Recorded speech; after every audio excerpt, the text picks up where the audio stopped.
Il faut peut-être rappeler à nos téléspectateurs que le Premier ministre Anatole Koné-Makosso gagne 25 millions de francs CFA. Ça, c'est sans compter bien sûr les frais généraux et puis bon voilà, loyer gratuit, tout ça, ainsi de suite. Mais les ministres congolais, des ministres congolais gagnent, tous les ministres congolais, hein, je dis bien tous les ministres congolais gagnent plus que le président français Emmanuel Macron, qui a un salaire, bien sûr, vous pouvez le vérifier, de 16 000 euros, donc l'équivalent de 11 millions. Alors que les ministres d'État au Congo gagnent 15 millions de francs CFA. Après, on se posera la question de savoir pour quels résultats, bien entendu. Et venir dire donc aux Congolais qu'il n'y a plus d'argent, je crois que c'est une injure. Mais les Congolais le vivent, Christian. Pendant longtemps, il y avait comme une nébuleuse au niveau des scandales économiques et financiers. Mais maintenant, les Congolais les ont vécus. Est-ce qu'il est normal, Christian, qu'un premier ministre du gouvernement congolais, est-ce qu'il est normal qu'un ministre du budget ou de l'économie des finances du gouvernement congolais puisse venir dire à la tribune du Parlement qu'il y a des tensions de trésorerie lorsqu'il sait qu'il y a une ONG qui a fait un document pour dénoncer le fait qu'il y a 860 milliards de francs CFA détournés entre 2020 et 2022 au ministère de la Santé. On fait quoi? Et avant Et si ça, il y a vous eu avez 25 milliards qui avaient été détournés aussi sur la ligne de dépenses Covid et Christian, je dans dis, le même si ministère. vous réglez ce problème, mais vous pouvez régler le problème des retraités qui n'auront plus de retard de pension. Et vous pouvez prendre comme ça beaucoup de rubriques pour dire que même les bourses devraient être payées.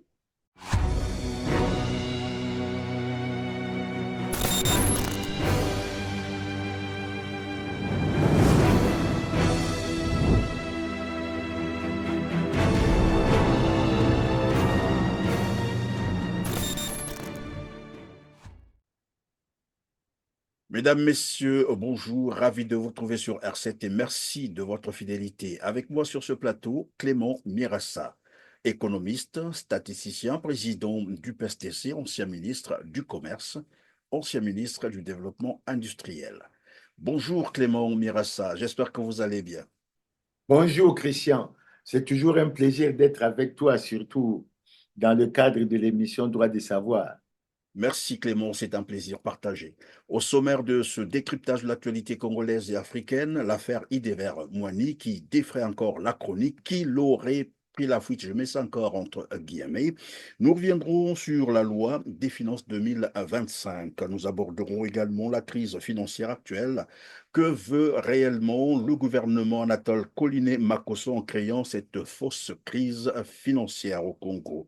Et nous pourrions chuter par l'insistance du Parti congolais du travail, le PCT, à violer de manière délibérée et permanente la loi fondamentale. Voilà pour l'essentiel de ce qui va caractériser cet échange qui pourrait durer 45 minutes, voire 1 heure. Commençons par l'affaire Idever Moigny. Nous apprenions, c'est bien sûr, hein, je parle du député du Parti congolais du travail, nous apprenions qu'il avait été donc évacué en Turquie pour des raisons de santé et qu'il aurait pris la fuite et qu'il ne souhaiterait d'ailleurs plus rentrer au Congo-Brazzaville. Jusque-là, nous n'avons pas encore authentifié cette information, mais beaucoup en parlent sur les réseaux sociaux. Je rappelle que la session criminelle s'est ouverte le 23 octobre dernier à la Cour d'appel de Brazzaville avec à son rôle 71 affaires. Peut-on parler d'une simple coïncidence de circonstances entre, je fais allusion ici, hein, à son évacuation sanitaire en Turquie et l'ouverture de cette session criminelle, ou c'est juste une stratégie du Parti congolais du travail pour évidemment le soustraire de la justice? Bon, c'est une question, Christian, que les Congolais suivent de près. D'abord parce que pour beaucoup de Congolais, Aimé Idever Moigny a été arrêté après avoir dit pour un certain nombre de choses importantes, surtout sur les dispositifs de sécurité de notre pays. Et les Congolais ont vu qu'après ses déclarations, après son arrestation, on a vécu les changements au niveau du commandement des forces de police, on a vécu les changements au niveau du commandement de la centrale d'intelligence et de documentation. Donc, finalement, En sorte, il avait vendu la mèche. Il a mais dit bon, que c'est comme s'il avait vendu la mèche parce que dans les propositions qu'il faisait, il souhaitait justement qu'on règle le problème des hommes. Mais est-ce que c'est une simple coïncidence? Moi, j'ai réfléchi personnellement parce que j'ai cru comprendre que Aimé Idever Moigny doit être jugé par la haute cour de justice, celle qui est présidée par euh, Henri Bouca, le président de la Cour suprême. Bon, mais ça n'exclut pas, parce que dans les spéculations, il y a beaucoup de gens qui pensent que c'est comme un plan qui a été mis en œuvre pour essayer de le sortir de cette situation. Mais je crois qu'au niveau des réseaux sociaux, j'interpelle les uns les autres, j'appelle leur attention. J'espère que ce genre d'information, c'est véritablement fondé, parce qu'il y a d'autres sons de cloche qui disent que il devait Moigny bel et bien dans son hôpital et qu'il n'a pas du tout fui, que cela n'était pas dans ses intentions. Nous ne Et pouvons que donc, lui souhaiter. cela veut dire que c'est juste une rumeur qui a fait croire qu'il aurait pris la fuite en Bon, Turquie. finalement, il semble que c'est une rumeur qui fait croire qu'il a pris la fuite. Pourquoi cette rumeur? Mais défenseurs, nous défendons tous les droits humains et nous souhaitons, en dépit de ce qui peut être reproché à divers moyens, qu'il prompte guérison et qu'il puisse sortir très rapidement de son hôpital et continuer ses activités. Voilà, venons-en donc à l'économie avec le projet de loi des finances 2025 qui a été présenté évidemment à l'Assemblée nationale, une présentation qui n'a suscité curieusement pas un seul débat au niveau des parlementaires, à en croire que nos députés finalement ne servirait à rien. Je mets ça vraiment entre griffes. Alors, dans cette loi, nous allons nous intéresser à quelques aspects qui suscitent tout de même notre curiosité. D'abord, une croissance économique annoncée de 3,8% contre 3,3% en 2024. Donc, même pas 1%, bien sûr, à croire que la misère va continuer alors. Avant de rentrer dans ce débat très intéressant, Christian, je voudrais évoquer quelque chose d'extrêmement important. Il s'est tenu en Russie, notamment à Kazan, le sommet des BRICS. Et beaucoup de Congolais ont été surpris d'apprendre que le Congo avait fait sa demande d'adhésion aux BRICS et qu'il aspire à intégrer cette organisation. Nous avons un certain nombre de remarques de fond à faire. Ce n'est pas la présence du Congo aux BRICS qui fera développer le Congo. Le Congo a des moyens, le Congo a des atouts, le Congo a beaucoup de richesses. Mais le Congo est miné par quelque chose, c'est la mauvaise gouvernance. Nous avons un problème de mauvaise gouvernance et il faut le dire au moment où cette démarche est menée. Le Congo se porte extrêmement mal et tout le monde le sait. Nous avons une économie qui dépend fortement du pétrole. Nous avons une économie qui n'est pas diversifiée. Nous n'avons pratiquement aucune industrie de transformation, etc. Notre niveau de développement est extrêmement bas. Et lorsqu'on se réfère à un certain nombre de données, parce qu'il faut que les Congolais, on leur donne toutes ces données, quand on se réfère à un certain nombre de données sur les BRICS, il faut suivre l'évolution des choses. Les BRICS ont commencé à 5. Le Brésil, la Russie, l'Inde, la Chine et l'Afrique du Sud. Ils sont passés au BRICS plus. On a ajouté l'Iran, l'Arabie saoudite, les Émirats, l'Égypte et l'Éthiopie. Et nous constatons que dans cet ajout, il y avait déjà 2 pays africains. Et cette fois-ci, en Russie, il a été décidé d'ajouter pas 13 membres, mais 13 nouveaux partenaires, c'est-à-dire des pays avec lesquels il y aura une collaboration extrêmement large. Et parmi ces pays, il y a 3 pays africains. Et les pays africains, nous avons le Nigeria, nous avons l'Algérie et nous avons l'Ouganda. Et quand nous prenons la situation telle qu'elle se présente, il y a un constat qui se fait. Il n'y a aucun pays de ce que l'on appelle les pays africains de la zone franc qui est là-dedans.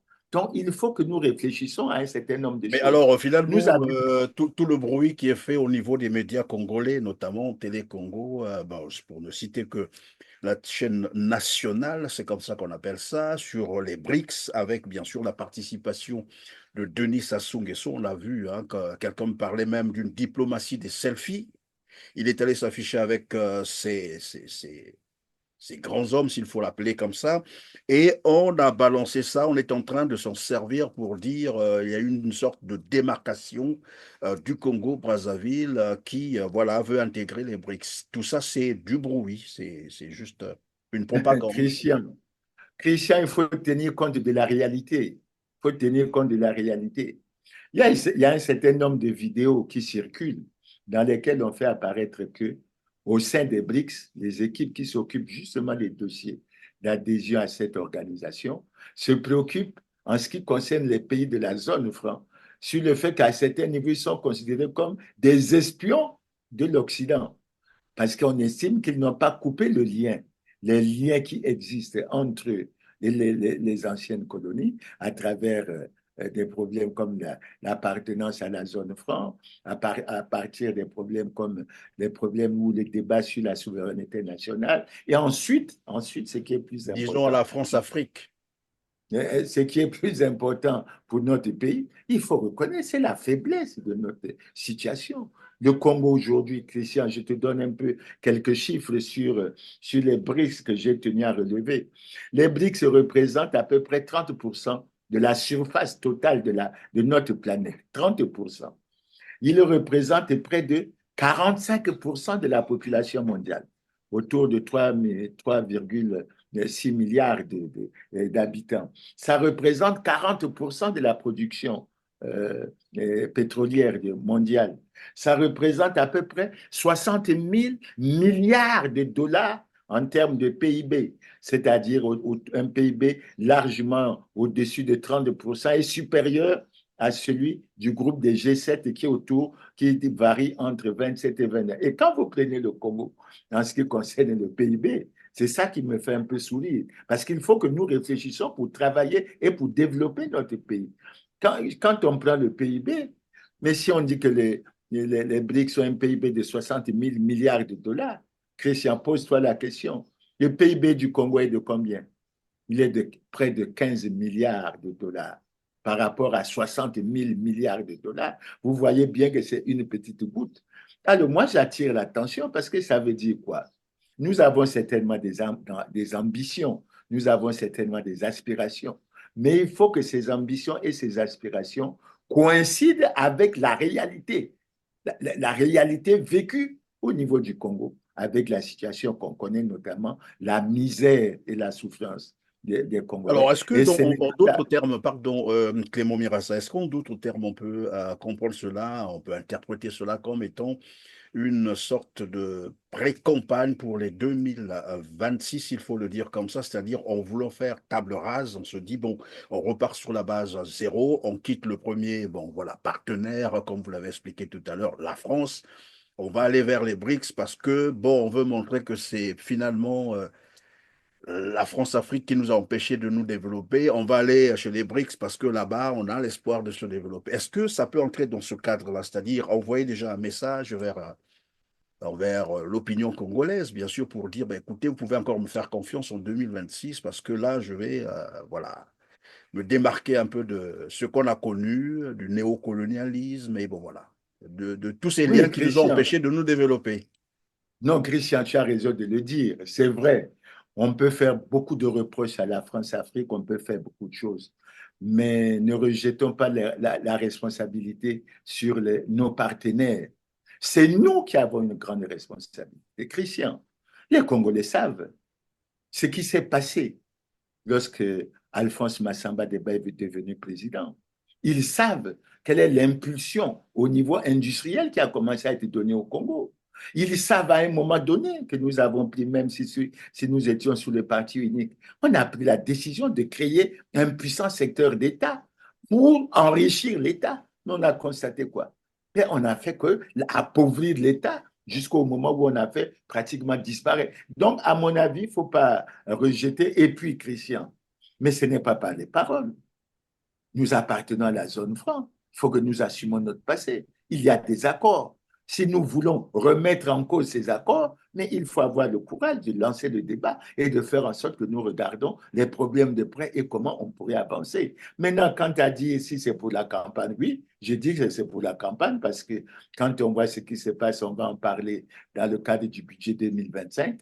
ce qui est là, le parti au pouvoir, qui a lamentablement échoué, tient à une chose, la conservation du pouvoir. Et en ça, je rappelle, Christian, il y a une belle vidéo qui avait été réalisée lors des élections législatives où les gens disaient, un député, un dignitaire du PCT disait que tant qu'on n'a pas fini de développer le pays, on ne laissera pas. Mais ce n'est pas en allant déposer l'argent dans les paradis fiscaux hors du Congo, alors que le projet de société qu'on exécute, c'est ensemble, poursuivant la marche, c'est-à-dire la marche vers le développement. Ce n'est pas aller en allant favoriser le développement des autres pays qu'on va aller de là. Donc, il faut qu'on Alors, sorte de la oui, dans parole le même pour temps, passer aux Clément. actes concrets. Oui, Clément Mirassa, dans le même temps, un pays en crise, tout à l'heure on va en discuter, on va en parler, un pays où les caisses sont vides, c'est ce qu'on veut faire croire aux Congolais, et personne n'y croit d'ailleurs, aucun Congolais n'y croit, parce que c'est quand même un pays pétrolier, c'est un pays qui a du bois, qui a des minerais, qui a la mer, qui a les terres arables, bref, pour 6 millions d'habitants. Alors, dans le même temps, on parle donc de la crise financière profonde et sans égale, bien sûr. Et on voit finalement, voilà, le chef de l'État qui se balade à travers le monde. Dernièrement, il était en Chine, et là, vous avez rappelé qu'il était en Russie avec toute sa famille en plus, à bord, bien sûr. Il s'est rendu en Russie à bord, comme en Chine aussi, hein, à bord d'un avion loué à Dreamliner. Là-bas, nous savons que le coût de location, c'est 1 milliard le vol. Ma question à moi, c'est de savoir si vous croyez que réellement les caisses de l'État congolais sont vides. Christian, dans la pratique, je ne sais pas si je peux retrouver le texte que j'avais sous mes yeux tout à l'heure. Vous voyez, dans la pratique, le porte-parole du gouvernement, Thierry Lézin Mongala, a fait c'est ce qu'il appelle la quinzaine du gouvernement de 9. Et une question précise lui a été posée sur la réduction du train de vie de l'État. Et il a dit deux choses qui ont surpris les Congolais. La première, c'est que les ministres avaient peut-être 4 ou 5 mois d'arriérés de leurs émoluments et ça pouvait être considéré comme une réduction du train de vie de l'État, ce qui est une façon de se moquer des Congolais. C'est vraiment une façon de se moquer des Congolais. Mais la deuxième chose qu'il a dit, il a fait l'annonce en disant qu'il y avait des mesures sur la réduction du train de vie de l'État qui devaient, mais il laissait la primeur de l'annonce de cette information au Premier ministre ou bien à la présidente. Mais qu'est-ce qu'on a vu? On a vu Colline Makosso nous sortir cette, je crois que cette circulaire, L'interdiction de voyager. et c'est l'interdiction de voyage véritablement ridicule. Et il n'en fait même pas l'évaluation pour dire que lorsqu'on aura pris cette mesure, voilà l'économie, voilà que ça va impacter. Maintenant, est-ce que les caisses de l'État sont vides? C'est tellement qu'elles sont vides. Parce que ceux qui disent qu'elles sont vides savent pourquoi elles sont vides. Parce que ce sont eux qui ont contribué à ce que ces caisses soient vides. Mais sinon, normalement, lorsqu'on exploite un certain nombre de données, lorsqu'on voit un certain nombre de choses, les caisses de l'État congolais ne devraient pas être vides et les Congolais ne devraient pas connaître la situation de misère qu'ils connaissent aujourd'hui, que ce soit les fonctionnaires, que ce soit les autres citoyens congolais. Nous sommes dans une situation où le gouvernement nous mène en bateau et je crois que lorsqu'on va parler de l'examen du budget, fort heureusement, ce budget a été déposé à l'Assemblée. Je crois que les commissions l'examinent et je crois, puisque c'est l'Assemblée seule, c'est le Parlement seul qui vote la loi. Et c'est le Parlement qui consent l'impôt, c'est le Parlement qui contrôle l'exécution budgétaire. Donc, ce qui n'a pas été pris en ligne de compte au niveau du gouvernement devrait être pris en ligne de compte au Parlement parce que les parlementaires sont censés représenter le peuple, c'est-à-dire qu'ils sont censés défendre les intérêts du peuple et puis ne pas aller dans des choix parfois très dangereux qui ont été faits par les gouvernants. Voilà ce Alors, je que vais je voulais peut-être dire. anticiper, puisque nous parlions déjà, en fait, nous amorcions, hein, en fait, l'échange sur le projet de loi des finances 2025, mais je vais anticiper. Tout à l'heure, vous avez parlé de la réduction du train de vie de l'État, question qui a été posée d'ailleurs à Thierry Mongala, porte-parole du gouvernement congolais. Alors, vous avez évoqué un aspect où il disait que, bon, voilà, ils sont à 2, 3, 4, 5 mois de leurs émoluments qui ne sont pas encore payés. Et vous avez évoqué un autre aspect, C'est l'interdiction donc faite au ministre de ce gouvernement de se déplacer ou alors de sortir du pays avec, bien sûr, l'argent de l'État, hein, public. Alors, mais dans la loi, évidemment, des finances 2025, on débat puisque ça a été déposé au Parlement.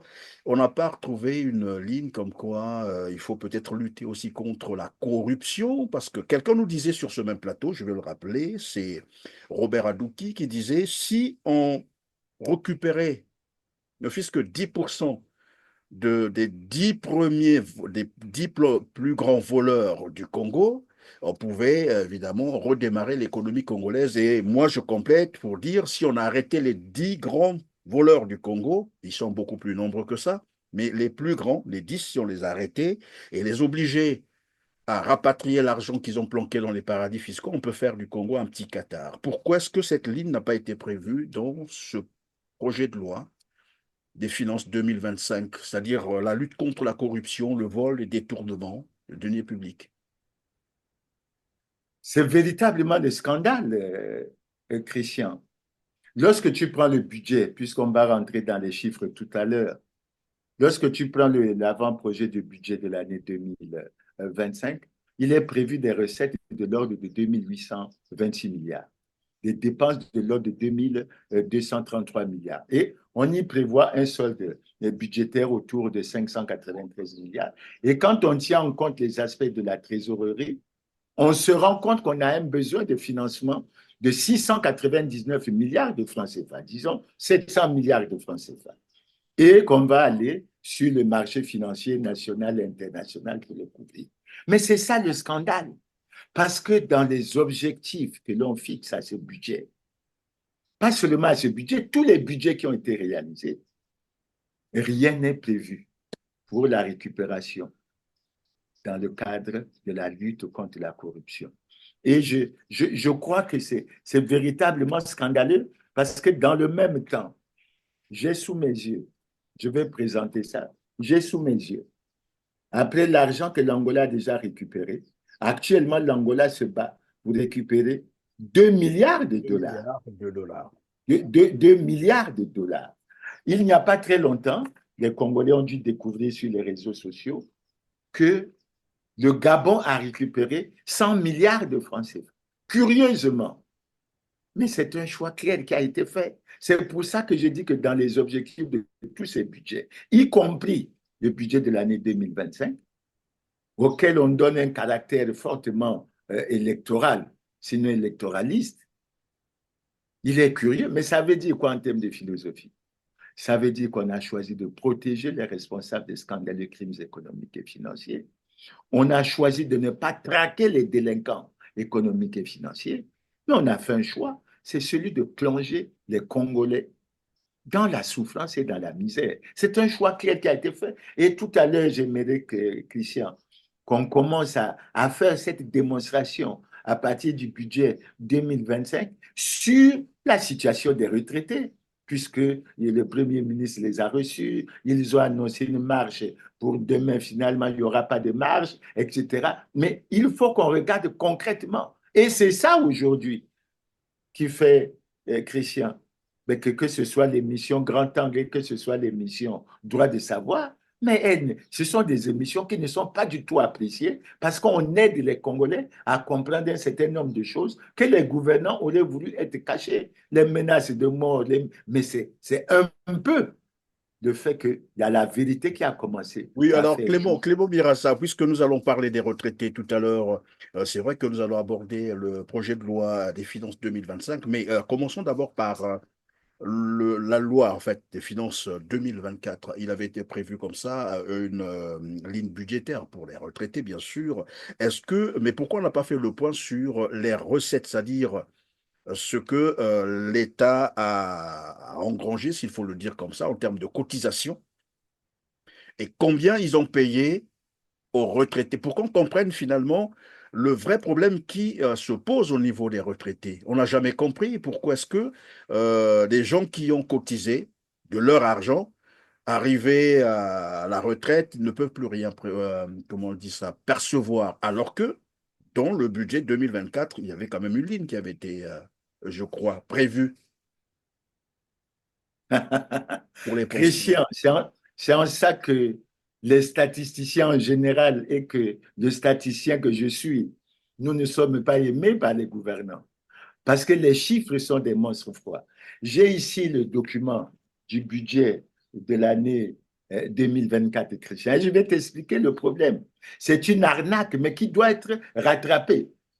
Quand nous prenons le budget de l'année 2024, d'abord, tu as dit qu'ils n'ont pas voulu donner les détails. C'est un manque de transparence parce qu'ils ont beaucoup de choses à cacher.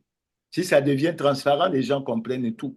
Et quand on prend le Conseil des ministres qui s'est tenu le 7 octobre, mais c'est en une demi-page qu'on a fait le point de l'exécution du budget 2024 au 30 juin. Tout simplement, on a dit que ça a été exécuté en recettes à l'ordre de 1209 milliards et en termes de dépenses à 941 milliards. Mais ça nous a permis de découvrir, Christian, que c'est le pétrole qui a eu une bonne tenue, mais que les autres recettes, que ce soit les recettes fiscales, que ce soit les recettes minières, que ce soit les recettes forestières, que ce soit les recettes de portefeuille, sont très, très en deçà. Mais c'est le phénomène de la fraude, etc. Maintenant, pour revenir à la question que tu poses, j'ai ici la feuille qui donne les recettes dans le cadre du budget de l'année 2024. Et je vais aller à ce qui intéresse les retraités. Ce qui intéresse les retraités, c'est le titre 3, les cotisations sociales. Et au titre des cotisations sociales, il y a une sous-ligne où on parle des cotisations sociales au profit de la crève.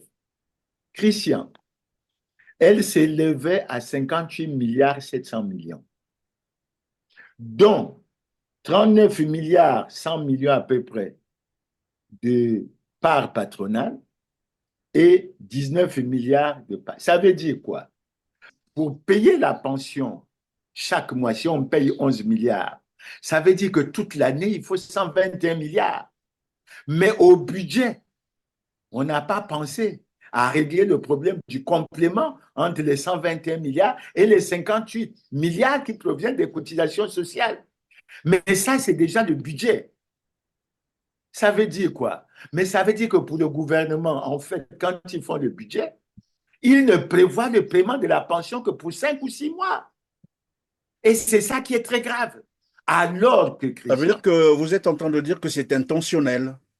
c'est intentionnel puisque ça ressort dans le budget. Le budget est élaboré par le gouvernement, il est élaboré par le ministère chargé du budget et de l'économie et des finances, il est examiné en conseil des ministres, il est déposé au Parlement, il est examiné dans les commissions et on finit par l'adopter.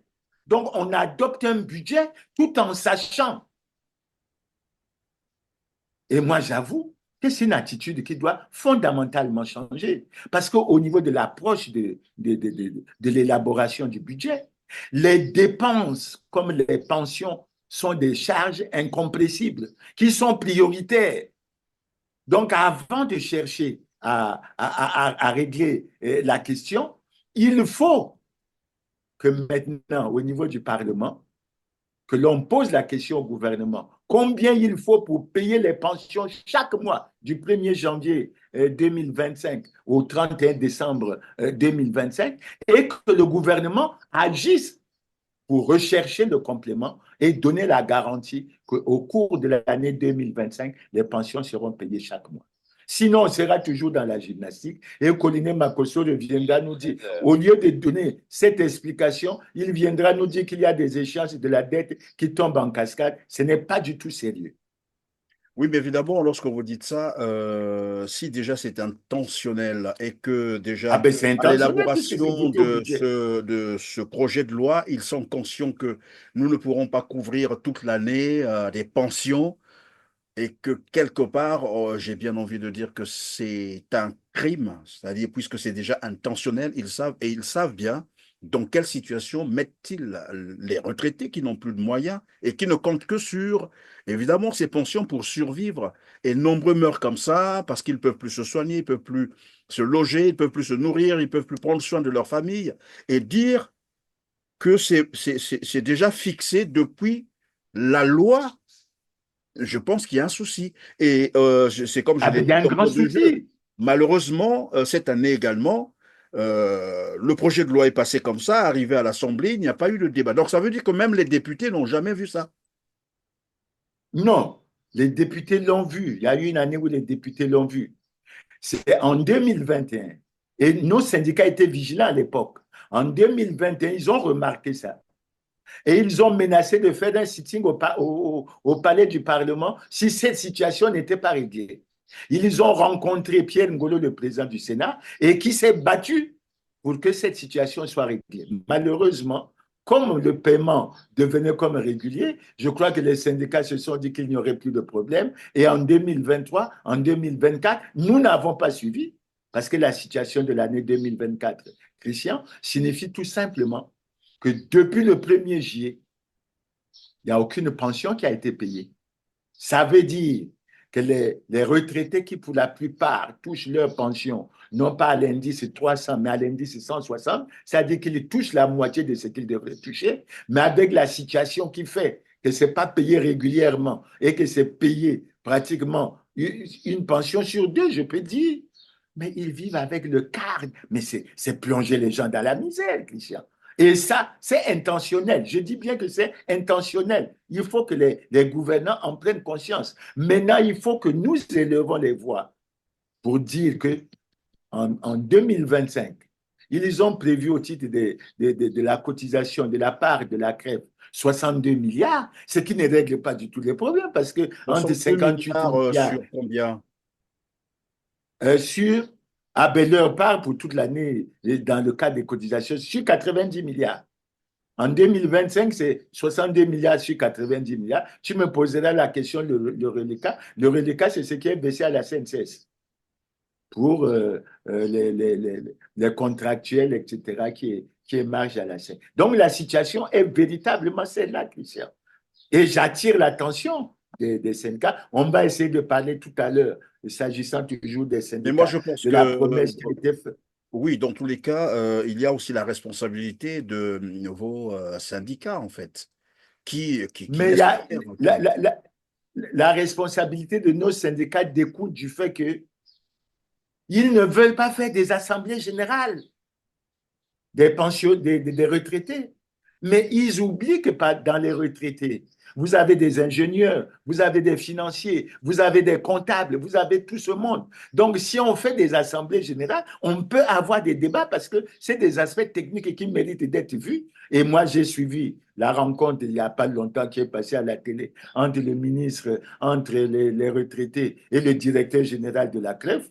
Mais j'ai entendu quelque chose qui m'a fait sursauter. J'ai entendu dire que la recommandation qu'ils ont faite, c'est de demander que le Premier ministre se retrouve avec le ministre du Travail, avec le ministre du Budget, le ministre de l'Économie et des Finances pour régler. Mais ce sont eux qui sont à la base du document, du budget qui a été déposé à l'Assemblée. Donc, ils sont parfaitement au courant de cette situation. Et aujourd'hui, j'ai dit à nos retraités, il faut qu'ils appellent contrairement à ce qu'ils ont dit, et je suis contre ce qu'ils ont déclaré en disant qu'ils vont chercher les solutions avec le directeur général de la CREF. Le directeur général de la CREF, ce n'est pas lui qui va aider les retraités à toucher leur pension. C'est des partenaires qui doivent discuter d'égal à égal. Et ensuite, ce n'est pas parce qu'ils ont rencontré le directeur général de la CREF que l'Assemblée générale, au cours de laquelle on va permettre aux syndiqués de donner leur point de vue, de faire leur approche, comme je suis en train de faire, à mon avis, ça nous ferait avancer. Nous voulons de la paix, mais nous ne voulons pas de la paix dans la tromperie. Nous voulons de la paix dans la transparence. Et qu'il ne faut pas qu'il y en ait qui croient qu'ils sont plus rusés que les autres pour essayer de tromper ou de torpiller les autres. Évidemment, la paix dans la transparence, vous l'avez dit tout à l'heure, restant toujours sur disons, la loi des finances 2024, notamment sur le point d'exécution. Je disais tout à l'heure, pourquoi n'ont-ils pas fait donner les détails aux Congolais, comment ils ont exécuté ce projet? Parce que là aussi, on se souviendra, et pour ceux qui ont lu cette loi, 435 milliards avaient été prévus pour le personnel, notamment le paiement des salaires et autres. Et dans le même temps, on apprend que finalement, dans beaucoup d'administrations, les gens accusent les arriérés de salaire de l'ordre de 4, 5, 6 mois, même 36 mois, 76 mois. quelque part. Et c'est ici qu'on peut aussi comprendre si la crise, elle avait été créée expressement ou c'est une crise financière comme on la présente. Qu'est-ce qui peut expliquer qu'après avoir évidemment prévu 435 milliards pour le personnel et dans le même temps on nous dit qu'il n'y a pas d'argent pour payer les salaires? Où est donc passé cet argent? Mais le gouvernement ne veut pas résoudre ce problème. D'abord, le premier commentaire que je fais, il est triste de voir le Premier ministre congolais avec toutes les informations que nous avons. Il est triste de voir le ministre Ludovic Ngatse venir publiquement dire qu'il y a des tensions de trésorerie. C'est voulu. C'est voulu. Parce On qu'on revient ne là sur peut pas. l'intention, c'est toujours intentionnel C'est finalement. intentionnel. On ne peut pas accepter que le Congo, qui est l'un des pays les plus corrompus du monde, qui a l'indice de perception de corruption médiocre de 22 sur 100, qui est parmi les 10 pays les plus corrompus d'Afrique, ne puisse pas au moment d'élaborer le budget. Surtout qu'ils disent que le budget s'élabore sur les orientations du projet de société de Denis Sassou Nguesso qui s'appelle Ensemble poursuivons la marche, c'est-à-dire la marche vers le développement. Est-ce qu'on peut poursuivre la marche vers le développement sans lutter contre la corruption? Comment on peut expliquer que cette ligne qui devrait faire entrer suffisamment d'argent? Mais Christian, je te rappelle, et je ne cesserai de rappeler ça aux téléspectateurs, rappelle-toi, le président de la haute autorité de lutte contre la corruption a fait quoi le 9 décembre? Mais il a déclaré qu'il venait de faire des enquêtes sur 30 dossiers, qu'il avait reçu des plaintes et qu'il avait reçu des dénonciations, qu'il s'apprêtait à délibérer et à publier les résultats pour aller ensuite à la saisine de la justice. Est-ce qu'on peut expliquer pourquoi ça s'est arrêté là? Il n'y a pas eu de suite. Pourquoi? Et d'ailleurs, Mais pendant parce que qu'on vous a le choisi. dites, je vais proposer à nos téléspectateurs un extrait de cette déclaration. Suivez. La haute autorité de lutte contre la corruption réunit actuellement les conditions idoines aux fins de procéder aux délibérations et à la publication des résultats obtenus en cette fin d'année 2023. Ces dossiers seront transmis aux autorités judiciaires compétentes, notamment ceux relatifs aux faits susceptibles de constituer des infractions de corruption, de concussion, de fraude et des infractions assimilées.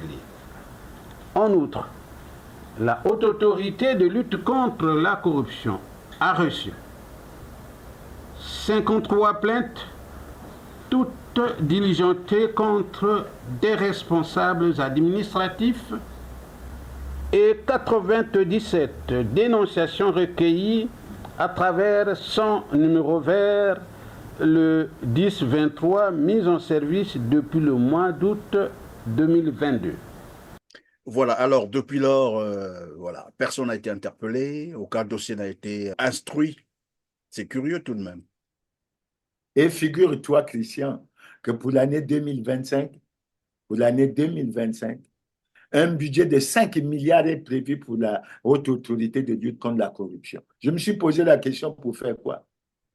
Si c'est pour s'asseoir et dormir, alors qu'il y a d'autres secteurs qui ont besoin de cet argent pour dynamiser l'économie, pour renflouer les caisses de l'État. Et quand je parlais du renflouement des caisses de l'État, mais la décision qui a été prise de faire que c'est le ministre d'État Bouya qui gère la commission ad hoc chargée de renflouer les caisses de l'État prouvait bien qu'il y a des problèmes au niveau tant du ministère de l'économie et des finances qu'au niveau du ministère du budget. Et ça, c'est ce que nous constatons en 2024. Parce que si le pétrole a rapporté en termes de recettes 800 milliards sur 1209 milliards, ben, ça veut dire que les recettes des douanes, les recettes des impôts et les autres recettes ont été très, très, très en deçà. Mais pour moi, ça veut dire qu'il y a davantage de corruption, qu'il y a davantage de fraude, de concussion et de détournement des deniers publics. Mais alors, dans l'impunité totale, et on continue. Mais est-ce que tout cela n'est pas non plus... On dit... Est-ce que ça ne s'explique pas sur le fait que finalement, certaines autorités, il faut le dire comme ça, mais aussi des officiers des facs, parce que j'ai parlé avec un officier, un des facs, qui m'a dit, et je peux le rapporter, je tais son nom, il dit, à un moment donné, lui aussi recevait de l'argent par mois, en dehors bien sûr hein, de son salaire. Donc on lui déposait un paquet d'argent dans l'ordre d'un million, 500 000, voilà, chaque mois, peut-être pas chaque fin du mois, il recevait de l'argent. Il dit, et c'est valable pour beaucoup d'autres officiers. Ça aussi, on peut le constater même chez les autres autorités. Donc on lui déposait cet argent, on lui donnait cet argent, sans qu'il ne marche. Et à un moment donné, ça commençait à faire travailler un peu sa conscience. Il dit, mais tout le temps, on me dépose cet argent, c'est pourquoi concrètement, est-ce que je le mérite? Et même si je le méritais, mais pourquoi est-ce que je ne marche pas? Dès lors qu'il a commencé à se poser cette question, je crois qu'il en a parlé à un de ses amis. Et voilà, depuis là, voilà, la manne a été coupée, il n'est plus servi. Ça, ça veut dire Ben, que l'argent au Congo circule, mais par d'autres circuits. C'est ce que ça veut dire.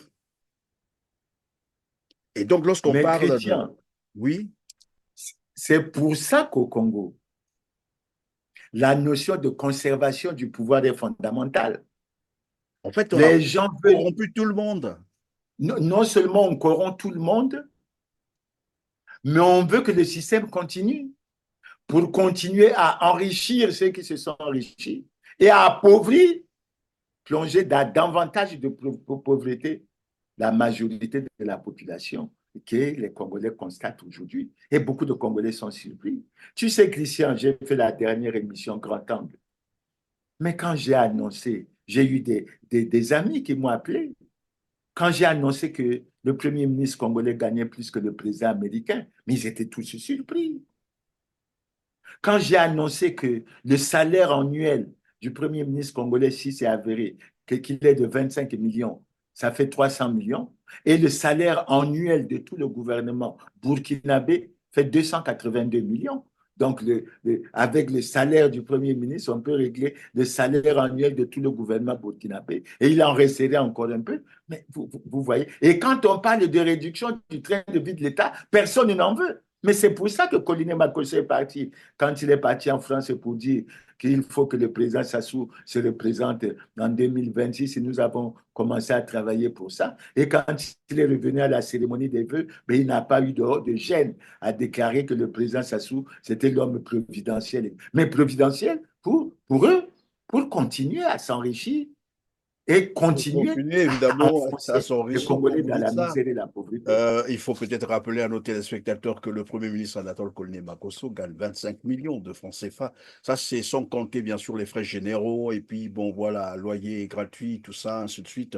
Mais les ministres congolais, des ministres congolais, gagnent, tous les ministres congolais, hein, je dis bien tous les ministres congolais gagnent plus que le président français Emmanuel Macron, qui a un salaire, bien sûr, vous pouvez le vérifier, de 16 000 euros, donc l'équivalent de 11 millions. Alors que les ministres d'État au Congo gagnent 15 millions de francs CFA. Après, on se posera la question de savoir pour quels résultats, bien entendu. Et venir dire donc aux Congolais qu'il n'y a plus d'argent, je crois que c'est une injure. Mais les Congolais le vivent. Christian, pendant longtemps, il y avait comme une nébuleuse au niveau des scandales économiques et financiers. Mais maintenant, les Congolais les ont vécus. Est-ce qu'il est normal, Christian, qu'un premier ministre du gouvernement congolais, est-ce qu'il est normal qu'un ministre du budget ou de l'économie des finances du gouvernement congolais puisse venir dire à la tribune du Parlement qu'il y a des tensions de trésorerie lorsqu'il sait qu'il y a une ONG qui a fait un document pour dénoncer le fait qu'il y a 860 milliards de francs CFA détournés entre 2020 et 2022 au ministère de la Santé. On fait quoi? Et avant Et si ça, il y a vous eu avez, 25 milliards qui avaient été détournés aussi sur la ligne de dépenses Christian, je dans dis, le même si ministère. vous réglez ce problème, mais vous pouvez régler le problème des retraités qui n'auront plus de retard de pension. Et vous pouvez prendre comme ça beaucoup de rubriques pour dire que même les bourses devraient être payées. Alors, si c'est une crise financière savamment organisée, orchestrée et faussement présentée aux Congolais, pour quel objectif concrètement? Mais pour la conservation du pouvoir, appauvrir les gens. Vous voyez bien comment les jeunes se réjouissent, c'est quand on leur donne 2000 francs, un t-shirt, etc. Mais ils ne savent pas que c'est cet argent qui est à la base de leur malheur. Parce que ceux qui ont pris, qui ont pu avoir cet argent, ben, ils ont certainement eu la chance. Mais la grosse partie, une bonne partie de cet argent, ils l'ont planqué dans les paradis fiscaux. Et ils viennent ici pour dire on aime, etc. Il faut. Parce qu'en fait, aujourd'hui, la philosophie, je ne sais pas si c'est la prière ou la messe qui s'est faite hier, etc., n'a qu'un objectif. Petit à petit, on va annoncer que Denis Sassou Nguesso sera candidat en 2026. D'ailleurs, les jeunes que j'entends dire appeler les MJP ou quoi, ben, ils ne se gênent pas, ils ont les moyens pour faire tout le tour du Congo et dire qu'il faut que en 2000. Donc, la question est là. C'est la question essentielle et fondamentale. Pourquoi on nous menace, nous autres, de mort? Mais parce que quand on met ça à nu, ils sont très fâchés. On m'a appelé pour me dire que beaucoup de membres du gouvernement sont fâchés pour les révélations que j'ai faites. Je dis non, ils n'ont qu'à publier le texte 2012-1037 du 3 octobre 2012 qui fixe les avantages et les conditions de rémunération des ministres. C'est un texte réglementaire. Ils devraient le publier au journal officiel. Pourquoi ils ne le publient pas? Ce n'est pas Mirassa, c'est eux qui le cachent. S'ils le cachent, ils savent pourquoi ils le cachent. C'est eux qui ont des raisons de le cacher. Mais moi, quand je vais dans l'Internet, parce qu'il y en a Christian qui disent, mais où est-ce que Mirassa trouve les chiffres, etc. Mais allez sur l'Internet. Vous aurez la feuille de déclaration de patrimoine du jeune président Bassirou Diomaye Faye. C'est la feuille et sa déclaration de patrimoine a été publiée au journal officiel. Et il n'a eu pas honte de dire que lorsqu'il a été élu président, dans son compte, il avait moins de 4 millions de francs CFA. Mais ça n'a pas empêché d'être élu président du Sénégal. Alors, toujours sur le budget 2025, puisque nous parlons de la loi des finances 2025, qui prévoit une voilà, augmentation sur 8,5%, on l'a dit tout à l'heure. Il y a un autre aspect qui a retenu mon attention, c'est un peu l'augmentation au niveau de certains ministères. Je parle ici, je fais allusion au ministère, disons, à la primature, ministère du Plan, vous avez le ministère de l'Intérieur, et à ce niveau-là, les budgets ont été augmentés. Par exemple, à la primature qui était à 11 milliards est passée à 25. Donc de 11 milliards à 25 milliards. Ça a doublé presque. Qu'est-ce qui peut expliquer ça? Et dans le même temps, on est en train de parler de la crise financière. Mais il faut mettre les moyens. Il faut mettre les moyens, donner le sentiment que les projets sont en train d'être exécutés. Il faut que les gens se promènent, se mobilisent à travers tout le pays. Il faut qu'il y ait des associations qui crient que le PCT qui a lamentablement échoué et qui n'est pas en conformité avec la loi tient absolument à demeurer au pouvoir. Et après, on va venir vous parler de paix, ce qui est vraiment un paradoxe et un scandale terrible. Mais la raison fondamentale est là. Moi, j'ai regardé un peu, j'ai jeté un coup d'œil comme toi au niveau des augmentations. Effectivement, je constate que la primature, le plan, la statistique, peut-être parce qu'il gère le PND, ensuite le ministère de l'Intérieur. Et vous voyez qu'il y a quand même des choses qui préoccupent, Christian. Vous n'arrivez déjà pas à payer et à soutenir les dépenses qui sont inscrites au budget. La preuve, les mouvements de grève qu'il y a un peu partout. Mais vous allez créer des départements. Quand vous avez changé la Constitution, on vous a dit, ne faites pas ça. Parce qu'il y aura des conséquences financières que vous ne pourrez pas supporter. Non, il crée 3 départements, mais ça a un but électoral, ça a un but purement politique, et etc. Et aujourd'hui, ils sont un peu en difficulté parce que les gens commencent à s'en rendre compte. Je ne dis pas que la majorité des Congolais, mais beaucoup ont commencé à se rendre compte de ces jeux, et les jeunes surtout, avec la promesse qui a été faite de la création de 100 000 emplois, 10 000 dans la fonction publique, 90 000 dans le secteur privé, ils se rendent compte que c'est encore une fausse promesse qui ne sera pas tenue. Donc, évidemment, quand il y a la campagne, on déploie l'argent pour faire les promesses, on en a déjà tellement fait, elles n'ont pas été respectées. Mais c'est dans la même philosophie qu'on sera dans le cadre de l'année 2000. Et ce qui est paradoxal, c'est que lorsqu'on augmente, par exemple, les budgets de cette manière, ça prouve à suffisance qu'au niveau du gouvernement, nous ne sommes pas la crise. Il y a une catégorie des Congolais finalement qui ne sont pas cette crise et on veut dans le même temps asphyxier les Congolais pour leur extorquer même le peu qui leur reste. Je parle ici déjà de la taxe de solidarité nationale qu'on a imposée parce que jusqu'à preuve de contraire, nous sommes le 28 octobre 2024. Pour moi, cette taxe existe encore, elle n'est pas supprimée. Bon, il y a un petit bruit qui a circulé sur Internet comme quoi elle a été retirée parce qu'évidemment, le ministre Ludovic Ngasset a transmis en fait les lettres, je crois, le 19 octobre dernier au Parlement, donc à l'Assemblée, au Sénat, pour demander qu'on retire cette taxe. Mais je ne suis pas convaincu et c'est la question que je voulais vous poser. Un ministre a-t-il le pouvoir ou le droit de retirer un point d'un projet de loi soumis au Parlement, ou c'est le Conseil de ministres qui devait le faire? Est-ce qu'un ministre a le pouvoir, a la compétence de le faire? Bon, j'ai découvert ça sur les réseaux sociaux, comme beaucoup d'entre Oui, nous, voilà, c'est ça l'information. et on dit que le gouvernement retire la taxe forfaitaire de solidarité. Christian, c'est très Ce n'est sérieux. pas une manière de tourner les Congolais en dérision et les surprendre finalement dans les augmentations, par exemple, des tarifs de la téléphonie et de l'Internet. Parce que il y a aussi quelqu'un qui m'a dit, que j'ai appelé sur place au Congo-Brazzaville, qui m'a dit, ne vous leurrez pas, la taxe n'a pas été retirée, mais vous allez constater, on va vous dire qu'on a retiré la taxe, mais vous allez constater que les tarifs au niveau de la téléphonie mobile et de l'Internet vont augmenter. Et ils l'ont déjà fait, hein, de toute façon, vous vous souvenez d'Averda, la taxe d'Averda, c'est 2000 par fonctionnaire, je crois. On n'a jamais demandé aux Congolais. La RAV, c'est pareil, la redevance audiovisuelle, on la prélève, jamais les Congolais n'ont su qu'on leur a prélevé cet argent-là. Donc, c'est ce qu'ils vont peut-être faire. Et donc, moi, ma question était de savoir si un ministre a le droit, le pouvoir de retirer un point du projet de loi, par exemple de finances, comme Ludovic Ngassé vient de le faire. Bon, Christian, j'en suis un peu gêné. Ça prouve un peu d'amateurisme. Vous voyez la rapidité. La session budgétaire s'est ouverte le 15 octobre. Nous sommes aujourd'hui pratiquement le 28.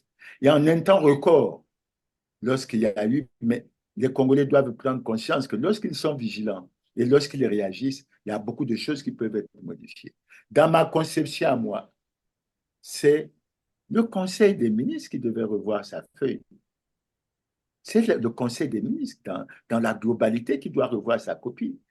Est-ce que dans ce budget, il n'y a que cette taxe qui pose problème ou il y a d'autres problèmes? J'ai soulevé par exemple un autre problème déjà, Christian. Pour les retraités, on n'a pas prévu la somme qu'il faut pour couvrir le paiement des pensions pendant les 11 mois et pendant les 12 mois. Et je suis convaincu que c'est la même chose pour les bourses. Mais dans la philosophie d'élaboration du budget, moi, je pense que la première préoccupation devrait être de faire apparaître les charges incompréhensibles que l'on doit coûte que coûte euh, euh, réaliser. Et parmi ces charges, il y a les salaires. Mais pourquoi le gouvernement congolais s'efforce toujours pour que les fonctionnaires, encore que les fonctionnaires chrétiens, il faut le dire, c'est les fonctionnaires de Brazzaville, Pointe-Noire et Dolisie qui sont payés. Mais les numéraires qui sont à l'intérieur du pays ne sont pas payés. Donc, même lorsqu'on croit que les fonctionnaires sont payés, en réalité, ils ne le sont pas. Ça veut dire quoi? Ça veut dire que nous avons des problèmes de fond. Mais dans ces problèmes de fond, les gouvernants disent souvent qu'on ne leur fait pas des propositions. Mais voilà une proposition qu'on leur fait. J'espère qu'elle sera rattrapée au niveau de l'Assemblée. Il faut d'abord faire le point des charges incompressibles. Ça veut dire quoi? Que le budget de 2025 doit prendre en ligne de compte le fait que les salaires, les pensions et les bourses sont des dépenses prioritaires qui doivent être réalisées du 1er janvier 2025 au 31 décembre 2025. Et quand je parle, par exemple, des retraités, j'ai dit, si il faut 121 milliards pour réaliser cette dépense, toute l'année, alors qu'on a prévu au titre des cotisations sociales que 62 milliards, donc il manque près de 60 milliards, il faut déjà que la ligne dépenses du budget ne soit plus arrêtée à 2233 milliards, mais il faut qu'elle soit arrêtée à 2293 milliards. Quitte à ce que le besoin de financement, qui est de 699 milliards, puisque c'est des éléments techniques, le besoin de financement qui est de 693 milliards, 99 milliards, augmente de 60 milliards. Maintenant, vous cherchez, la question, Christian, elle est simple.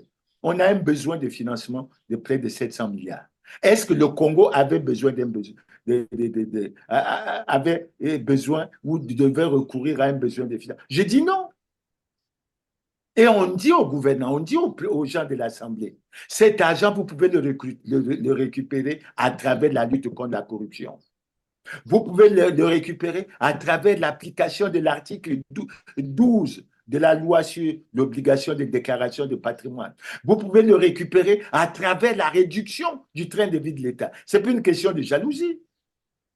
Mais quand un ministre burkinabé gagne 973 000 francs par mois, moins d'1 million, il est moins ministre que le ministre congolais.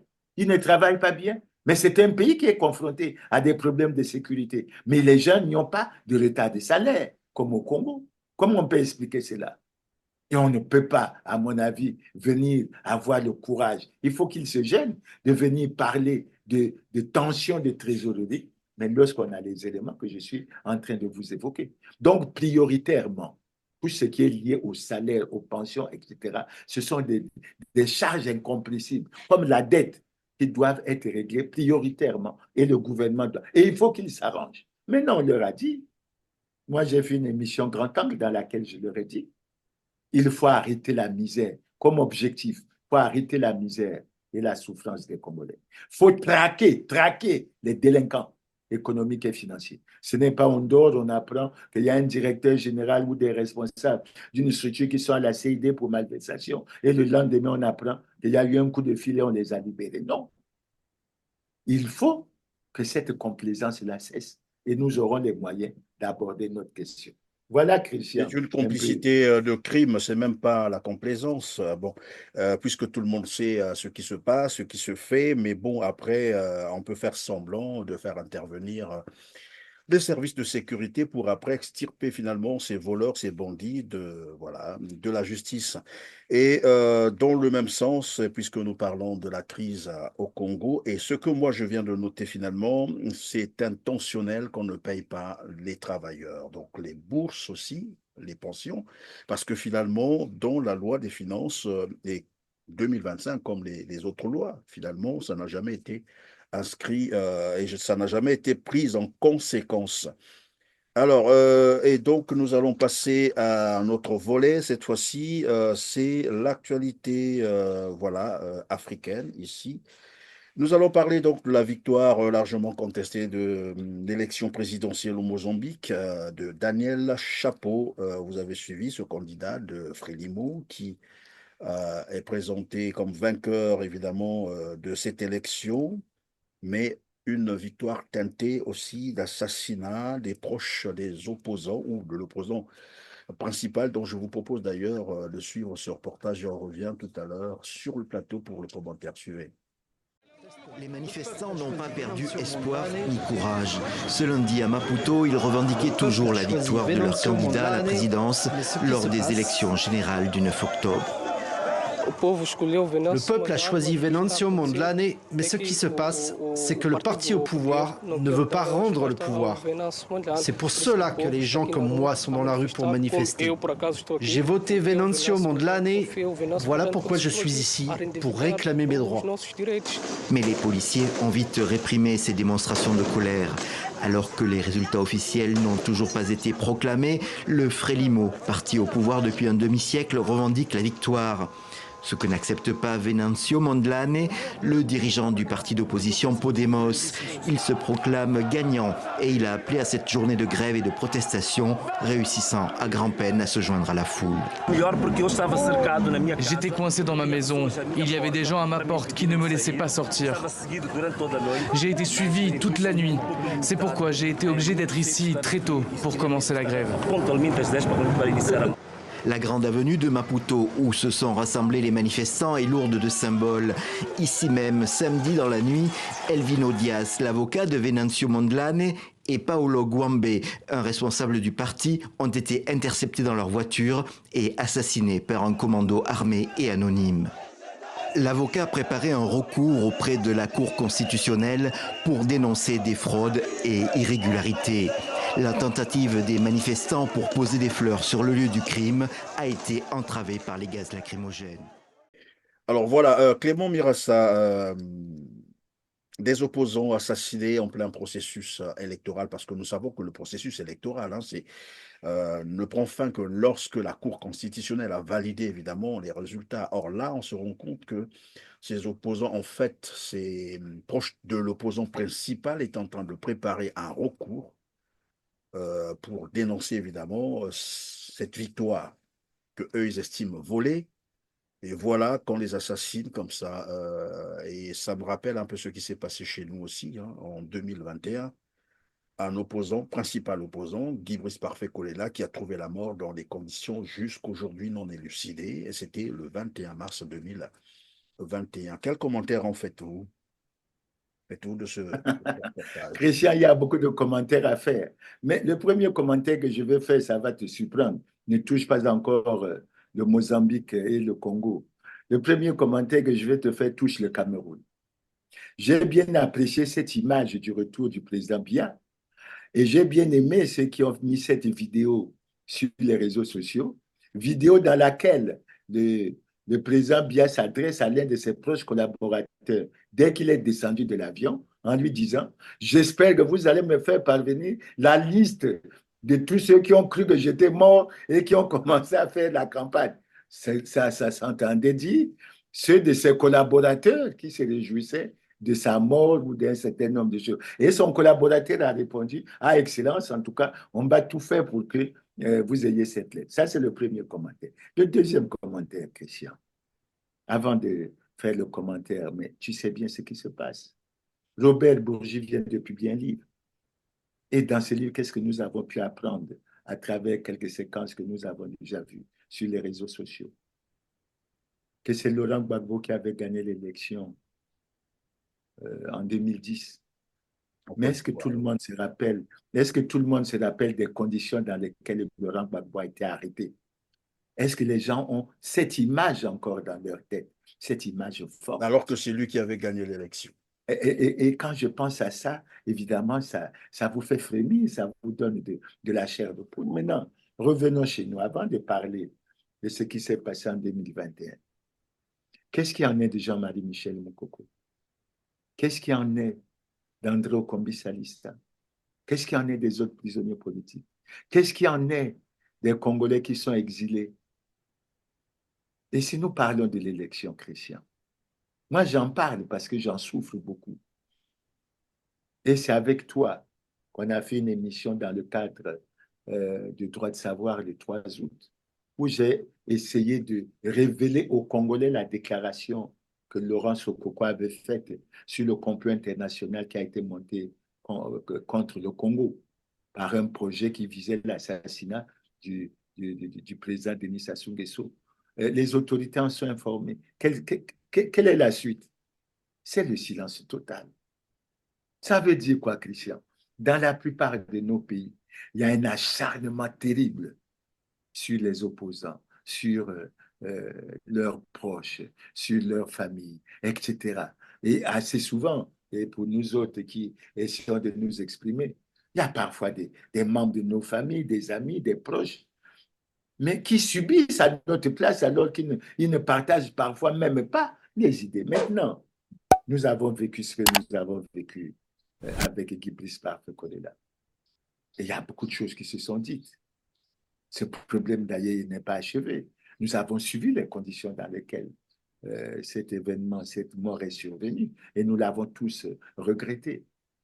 J'ai vu les images que nous venons de voir, que tu as bien voulu nous projeter. Mais nous avons un problème en Afrique sur l'organisation des élections. Nous avons un problème. Il n'y a que ceux qui sont installés au pouvoir estiment qu'ils doivent y rester indéfiniment. Mais pourquoi? Mais parce que la gestion n'est pas transparente.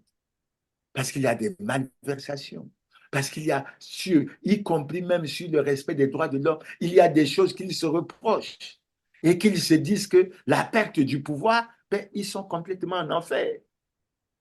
Et c'est pour ça qu'on se bat toujours, quels que soient les moyens. En fait, l'élection telle qu'on parle 2026, etc., pour les uns, c'est en fait comme un scénario qui est monté.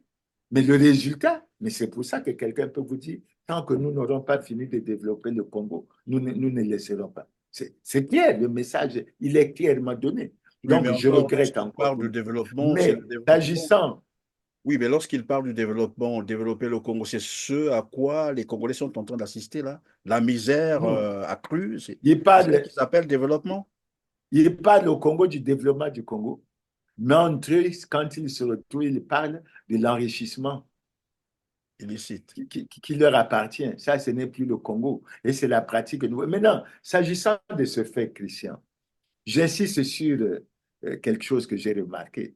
J'ai suivi le grand journal de Télé Congo le samedi et j'ai été surpris de me faire entendre dire à travers une lettre qui est lue que le secrétaire général du PCT avait présenté ses félicitations au nom du président du comité central du Parti congolais du travail.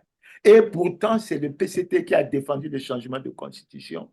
Et dans la nouvelle constitution qui a été adoptée, l'alinéa 2 de l'article 80 de cette constitution dit que le mandat du président de la République est incompatible avec toute responsabilité au sein d'un parti politique.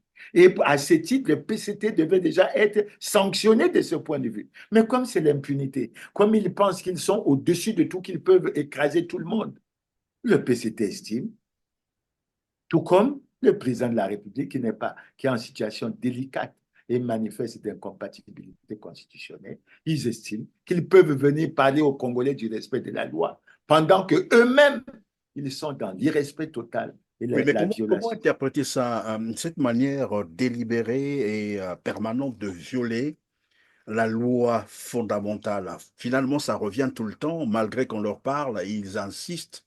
Et ils viennent afficher devant les Congolais, ben, écoutez, comme pour dire aux Congolais, la loi, c'est pas notre affaire, sinon la loi, c'est nous. Comment interpréter ça? Pourquoi s'afficher comme ça tout le temps et de manière délibérée pour dire aux Congolais, ben voilà, la loi, c'est pas notre affaire. On le dit de manière d'autant plus Une délibérée façon de narguer les Congolais alors. que le bilan est fortement négatif et que tout le monde le sait aujourd'hui. Non, le problème est clair. Le PCT, les dirigeants du PCT, les cadres du PCT veulent nous faire comprendre qu'au Congo, c'est la primauté du droit de la force sur la force du droit. Ça veut dire quoi? Nous sommes venus là par une méthode que vous connaissez bien, par les armes. Nous nous sommes installés et nous ne sommes pas prêts à vous laisser venir occuper ce fauteuil ou cette position. Maintenant, si vous estimez que vous êtes fort, ben, il faut. Mais nous, on n'est pas dans la même vision qu'eux. Nous ne sommes pas dans la vision de la force. Nous ne sommes pas dans la vision des armes. Nous ne sommes pas dans la vision des guerriers, etc., des milices privées. Nous n'y sommes pas. Nous sommes dans la force de l'argumentation.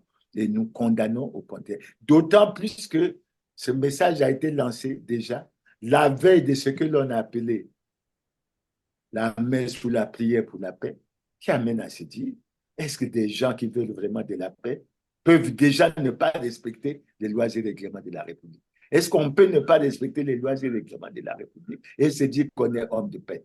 Et au Congo, le mot paix, ça rentre dans ceux qui violent les lois et règlements de la République, ceux qui sont dans les scandales économiques et financiers, ceux qui, etc. Mais je rappelle, Christian, c'est peut-être une boutade que je vais faire. J'aime à rappeler cette déclaration des membres du bureau politique du PCT à l'époque qui avait dit que si un cadre du PCT était mis en cause dans un scandale économique et financier, le PCT serait le premier à le dénoncer.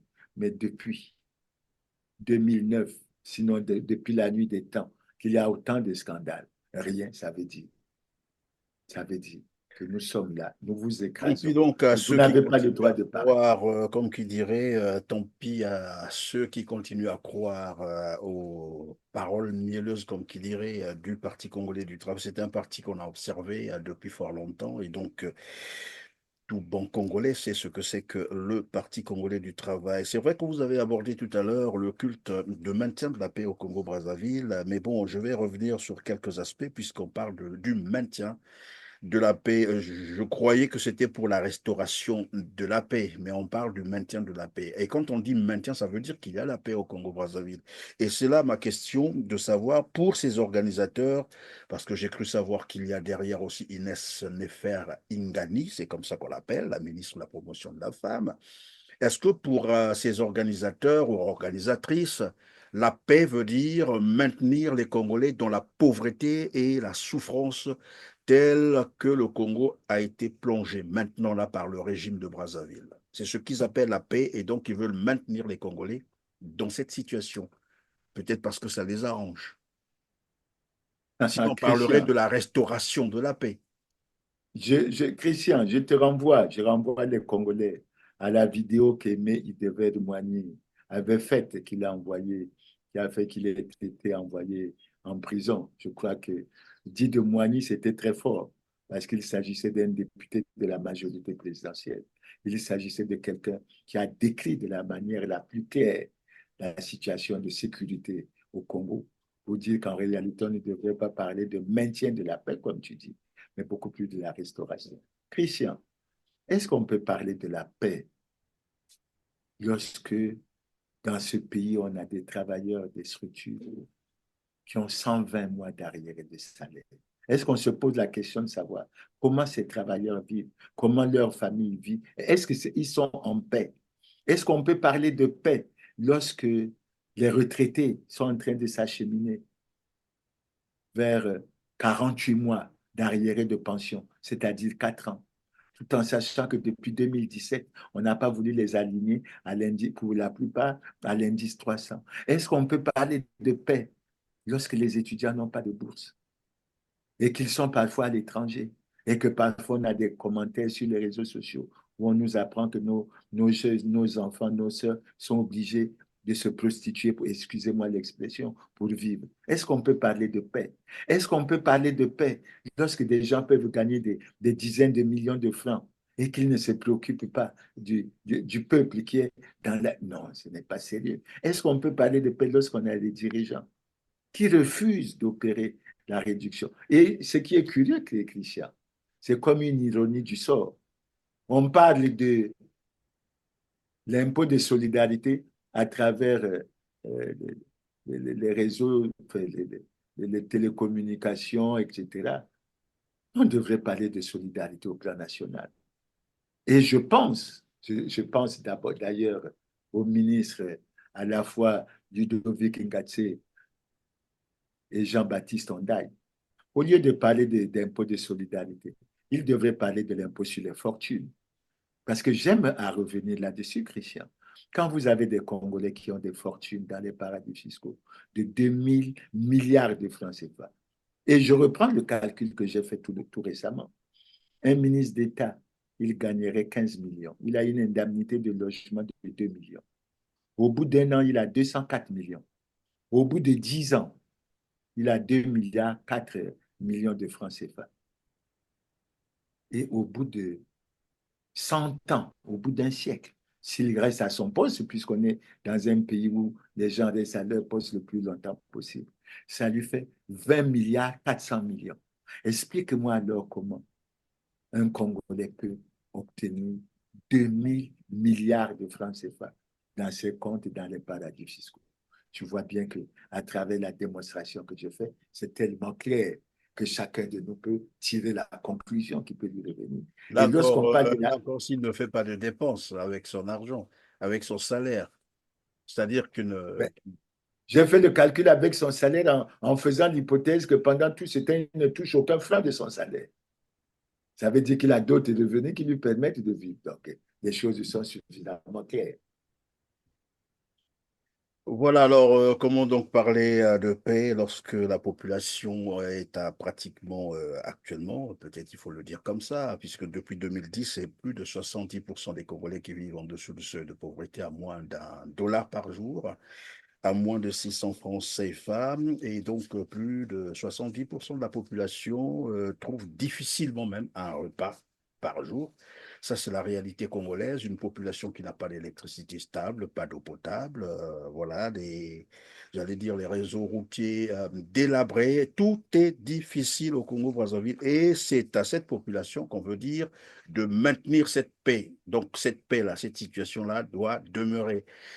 Cela interroge tout de même. Mais vraiment, merci d'avoir donc été avec nous sur R7 Clément Mirassa. Je vous laisse quelques secondes, probablement que vous avez une préoccupation qui vous tient à cœur. Je vous laisse quelques secondes et puis ça sera la fin. Merci, Christian, de m'avoir donné cette occasion. Nous faisons l'effort à chaque fois d'utiliser R7 pour essayer de faire passer notre... Mais aujourd'hui, j'insiste sur un message. C'est celui du budget, celui des objectifs du budget. Et je pense que parmi les principaux objectifs du budget de 2025, il faut qu'on retienne qu'il faut arrêter la souffrance et la misère des Congolais, qu'il faut traquer les délinquants économiques et financiers, et il faut tout mettre en œuvre pour la réduction du train de vie de l'État. Maintenant, dans la philosophie d'élaboration de ce budget, je souhaite, puisque ce budget est sur la table du Parlement, et c'est le Parlement qui consent l'impôt, c'est le Parlement qui contrôle l'exécution budgétaire, je souhaite que dans la démarche retenue, que les salaires, les pensions, les bourses, la dette soient considérées comme des charges incompressibles. Ça veut dire qu'elles sont obligatoires et qu'elles doivent être payées selon les engagements pris du 1er janvier 2025 au 31 janvier 2000 et au 31 décembre 2025. S'agissant des retraités, j'ai fait un calcul. Je dis déjà aux retraités, aux syndicats des retraités, j'ai dit aux députés et aux sénateurs que l'enveloppe de 62 milliards qui est prévue au titre de cotisation sociale de la CREF ne permet pas de payer les pensions du 1er janvier au 31 décembre 2025. Mais il faut qu'au moment de l'élaboration du budget, que cette situation soit corrigée. Elle peut être corrigée parce que ces charges doivent être prises en ligne de compte. Ça va augmenter le besoin de financement qui a été estimé à près de 699 milliards. Maintenant, où trouver l'argent? Nous disons que cet argent peut être trouvé dans l'amélioration de la collecte au niveau des recettes fiscales. Et je fais constater que les recettes minières qui n'étaient que de 240 millions en 2024, elles sont prévues à 500 millions, donc elles doublent.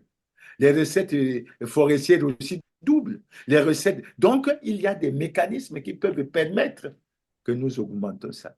Mais de grâce, arrêtons de faire souffrir les Congolais. Arrêtons de faire souffrir les retraités. Arrêtons de faire souffrir les travailleurs. Et je propose au gouvernement d'Anatole Koliné-Makosso que l'engagement soit pris pour que ces salaires soient payés chaque mois du 1er janvier 2025 au 31 décembre et que pour le stock des arriérés, que les négociations soient ouvertes immédiatement pour aboutir à des accords qui permettent au gouvernement de régler cette situation et de faire en sorte que plus jamais on acceptera les retards de salaire, de pension ou de bourse au niveau du budget de l'État. Donc, Christian, c'est l'appel que je lance au gouvernement et je souhaite que ce soit Jean-Baptiste Ndai, que ce soit Ludovic Gatsé. Et je constate aussi, on ne l'a pas souvent évoqué, j'ai le sentiment que Jean-Jacques Bouya n'a pas bien réussi dans sa mission de refouler les caisses de l'État avec la commission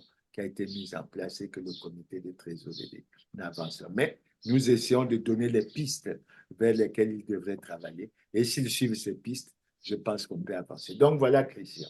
C'est sûr. Mais voilà, vous parlez de Jean-Jacques Bouya, il y a un principe qui dit on ne règle pas le problème avec ceux qui l'ont créé. Bon, quant à